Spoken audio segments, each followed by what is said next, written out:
আমাকে আলি জালিতে বলে ডাকলো, ঠিকই যেমন আমার বেগম রৌশনার কণ্ঠস্বর। তবে কি রৌশনারা সে ছায়ার মতো আমার পেছনে পেছনে ঘুরে বেড়ায়, কিন্তু কেন? সে তো আজ অনেক দূরে চলে গেছে, তবে কেন আমাকে দিনের পর দিন এমনি ভাবে পাগল করে তুলছে, পাগল করে তুলছে?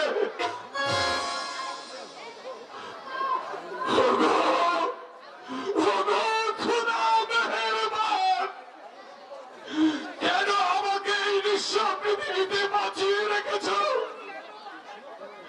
এই দুর্বিষহ জীবনের যন্ত্রণা আমি আর সইতে পারছি না, সইতে পারছি না।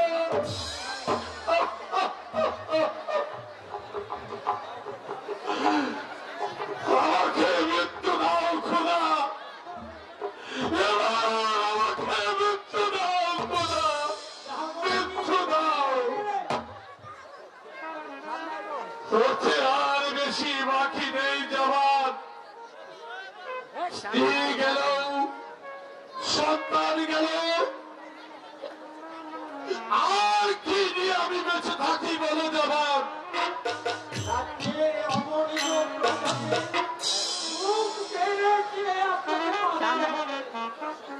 আপনার সন্তান আপনার বড় আত্মীয়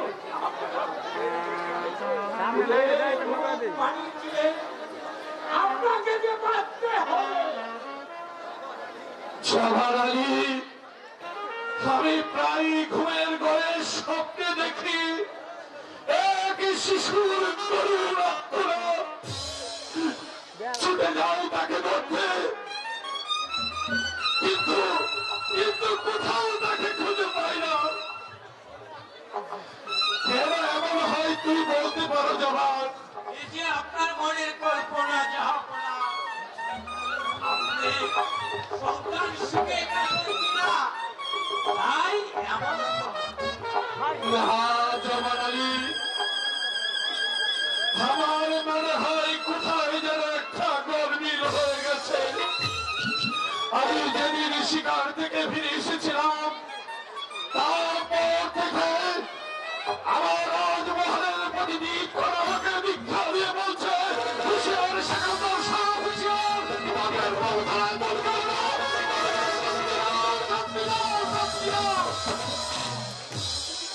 তুমি কিছু বলতে পারো জওহার আলী? তবে ফজদার সরালিকে হত্যা করা হয়েছে কেন? হত্যা করা হয়নি,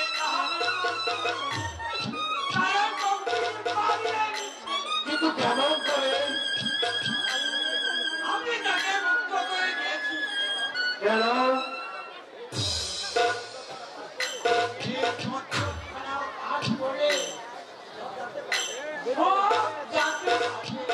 দেখি দেখি রক্তের কি লেখা আছে?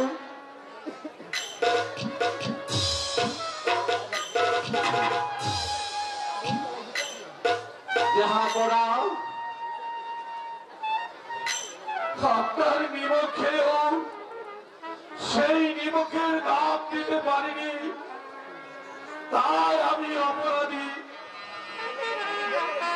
তবে আমার চেয়ে বেশি অপরাধী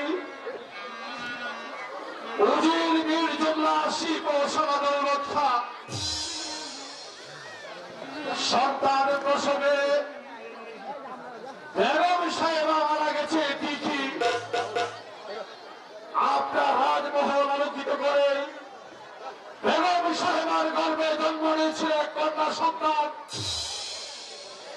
আপনার বংশকে ধ্বংস করার সংকল্প নিয়ে শিব সেই মাসুম বাচ্চাকে সমাধি নেই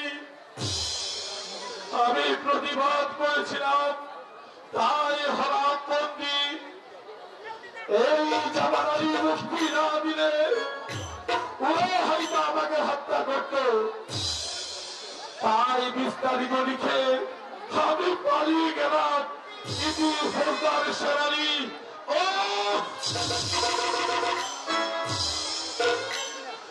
খোদা তুমি ঠিক করলে খোদা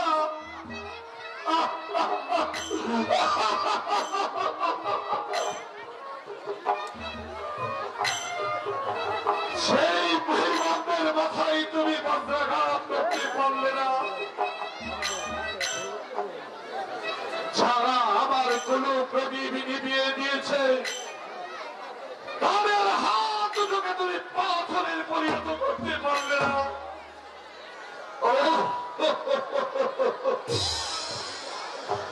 আমার আলী হামিদিয়া হামিদিয়া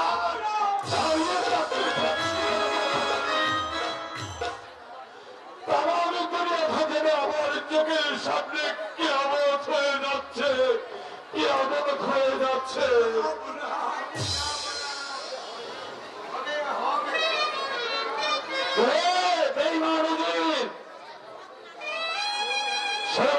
সরে যাও আমার সম্মুখ থেকে আমি তোমাকে হত্যা করবো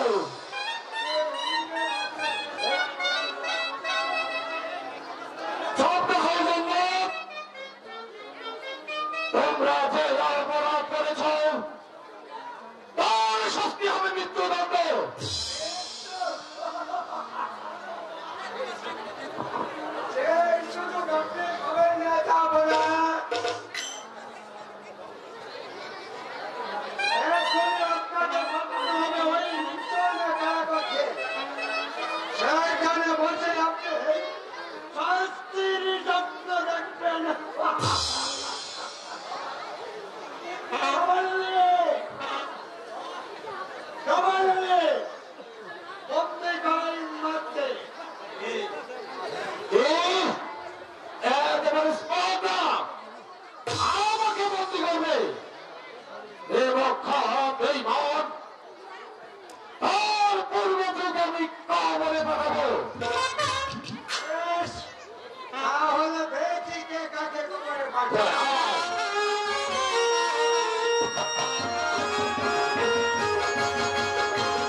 স্বীকার করে না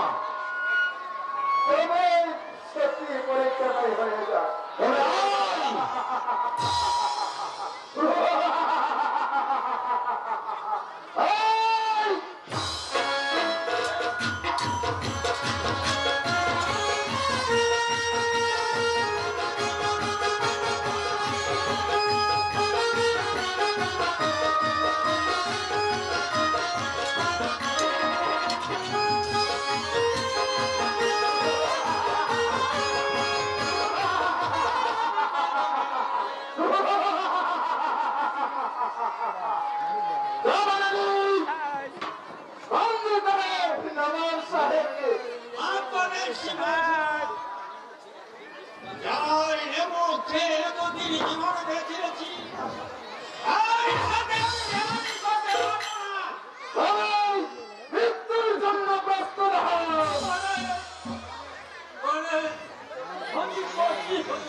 বেশ, তোমার বিচার না হলে লাল বিচার থেকে রেহাই পাবে না।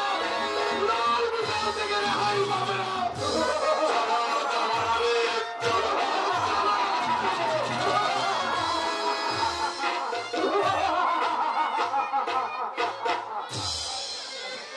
এবার আমাদের চলার প্রথম মুক্ত ব্যবস্থা কিন্তু আমাকে বাঁচিয়ে রাখতে হয়তো আমাদের বিপদ হতে পারে, তাই তাকে হত্যা করাই উচিত। ধীরে দৌলতটা ধীরে বন্দী যখন হয়েছেন মরতে তাকে হবে।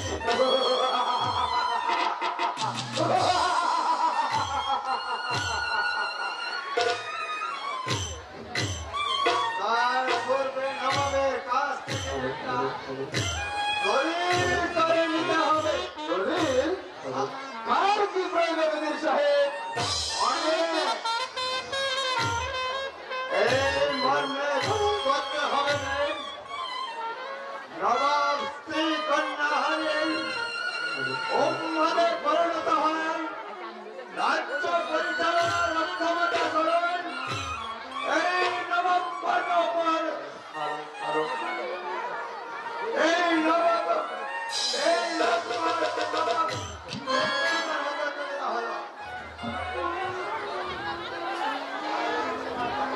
তার এই ঘোষণার মাঝে সকল প্রধানে তাদের নতুন নবাবকে বরণ করে নেবে।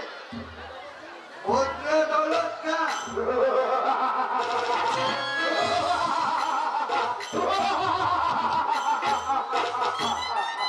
চমৎকার বুদ্ধি আপনার বীর সাহেব।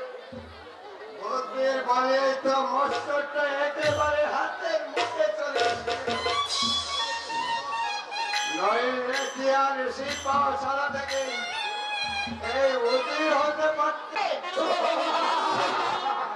আছে